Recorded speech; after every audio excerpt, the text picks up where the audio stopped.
السلام عليكم، أهلا بكم أعزائي المشاهدين في لقاء جديد. صدمة لجمهور النادي الأهلي. المدير الفني السابق للنادي الأهلي بيتسو موسيماني يقترب من العودة للدوري المصري عبر هذا الفريق. في عالم كرة القدم، تبقى الأخبار والتحولات الجديدة دائما في صلب اهتمام الجماهير وعشاق هذه اللعبة الرائعة. ومن بين الأخبار التي تلفت الأنظار حاليا هي مستجدات عالم التدريبات والمدربين، ولا سيما فيما يتعلق بالمدربين البارزين الذين أثروا بشكل كبير على مسيرة الأندية التي قادوها. ومن ضمن هؤلاء المدربين البارزين نجد الجنوب أفريقي بيتسو موسيماني المدير الفني السابق للنادي الأهلي، الذي ترك بصمته البارزة في عالم كرة القدم ولا سيما في مصر. وبيتسو موسيماني المدرب الجنوب أفريقي الذي قاد النادي الأهلي المصري سيظل اسما لا ينسى في تاريخ القلعة الحمراء، لو لم يكن تأثيره محصورا فقط في الدوري المصري، بل امتد إلى البطولات الإفريقية والمحلية على حد سواء.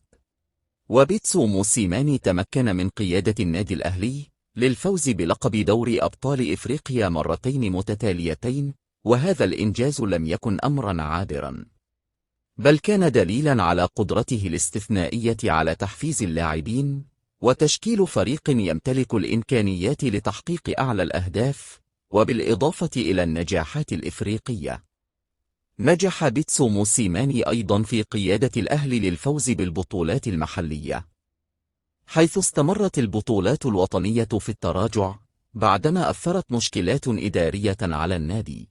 لكن بفضل تفوقه كمدرب، تمكن الأهلي من العودة للصدارة وتحقيق البطولات المحلية المهمة. في الوقت الحالي يترقب عشاق الكرة المصرية مستجدات مهمة تتعلق بالمدرب البرتغالي جيمي باتشيكو، الذي يشرف على تدريب فريق نادي بيراميدز.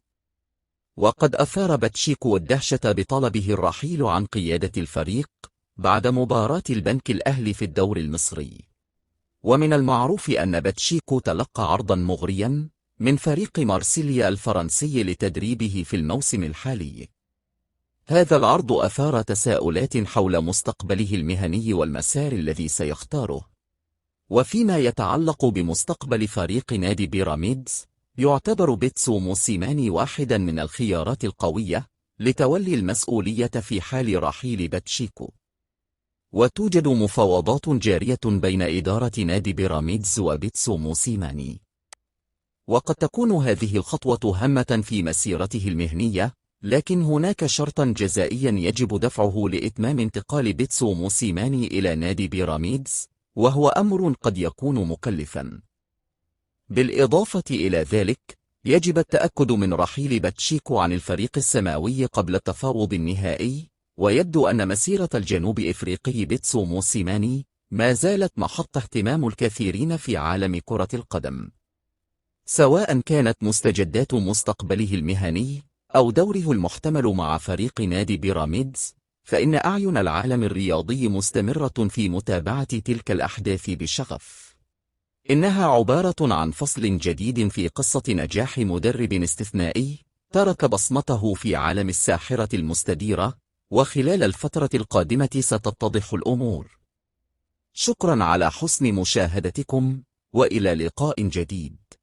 السلام عليكم. لا تنسوا الإعجاب بالفيديو والاشتراك في القناة تشجيعا لنا لنستمر بنشر المزيد إن شاء الله.